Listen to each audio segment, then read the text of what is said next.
Hi friends, welcome to Telugu defence news. Iran strait of హోర్ముజ్లో 2 Indian ships మీద attack చేసింది.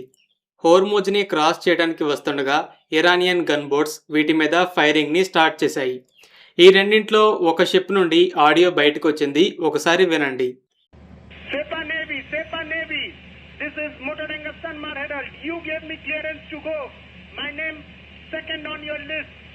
You gave me clearance to go. You are firing now. Let me turn back. ఈ ship already Hormuz నుండి pass అవడానికి Iran అథారిటీస్తో communicate అయ్యి clearance తెచ్చుకుంది.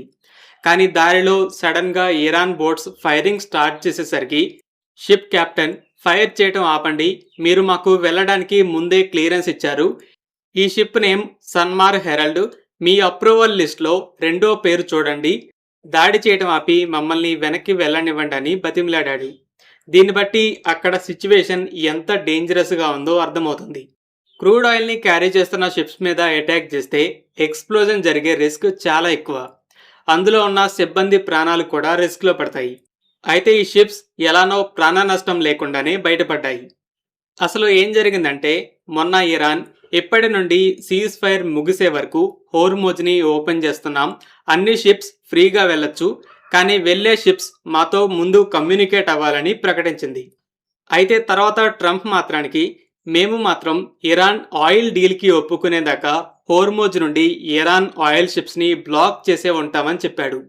So Iran సడన్గా నిర్ణయాన్ని మార్చుకుంది. అయితే దీనికి ముందే ఈ ఇండియన్ షిప్స్ హోర్ముజ్ నుండి వెళ్ళడానికి ఇరాన్ నుండి పర్మిషన్ తీసుకున్నాయి. క్లియరెన్స్ వచ్చిందని పాస్ అవడానికి వెళ్తున్నాయి.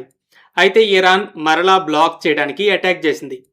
ఓకే, హోర్ముజ్ని తిరిగి బ్లాక్ చేయాలని ఇరాన్ నిర్ణయించుకుంది. కానీ ఇక్కడ ఇండియా మా మిత్ర దేశమని స్టేట్మెంట్స్ ఇస్తూ ఉంటుంది కదా.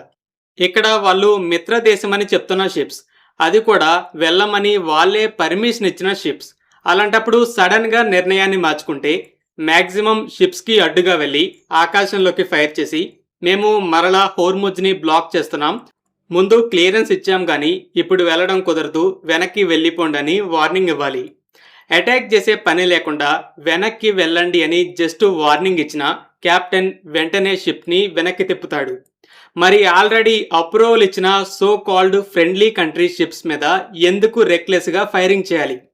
నేను ఇంతకుముందు వీడియోస్లో కూడా చెప్పాను, Iran, India, Pakistan, south Korea లాంటి శత్రువు కాని దేశాల షిప్స్ మొత్తాన్ని ఆపేస్తే ఆ దేశాలు పూర్తిగా ఎదురు తిరుగుతాయని, కేవలం కొన్ని షిప్స్ని లేటుగా వదులుతూ కొంచెం రిలీఫ్ ఇస్తే కామ్గా ఉంటాయని సేఫ్ గేమ్ ఆడుతుంది. అది కూడా మీరు శత్రువు కాదు కాబట్టి వదిలేస్తున్నామని చెప్పకుండా మీరు మా ఫ్రెండ్ కాబట్టి వదిలామని ఇంకా కూల్ చేస్తుంది. ఈ ఇన్సిడెంట్ తర్వాత ఇండియా ఇరాన్కి వ్యతిరేకంగా డిప్లొమాటిక్గా ప్రొటెస్ట్ని మొదలుపెట్టింది. రేపు పాకిస్తాన్లో అమెరికా ఇరాన్ల మధ్య 2వ రౌండు శాంతి చర్చలు జరగబోతున్నాయని చెప్తున్నారు. ఈ సీజ్ ఫైర్ ఎక్స్పైర్ అయ్యి పీస్ టాక్స్ ఫెయిల్ అయితే అమెరికా మళ్ళీ అటాక్ చేస్తుంది.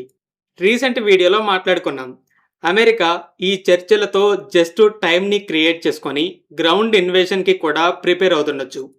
ఫ్రెండ్స్, ఈ వీడియో మీకు నచ్చినట్టయితే లైక్ చేయండి. అలాగే మరిన్ని డిఫెన్స్ అప్డేట్స్ కోసం మన ఛానల్ని సబ్స్క్రైబ్ చేసుకోండి.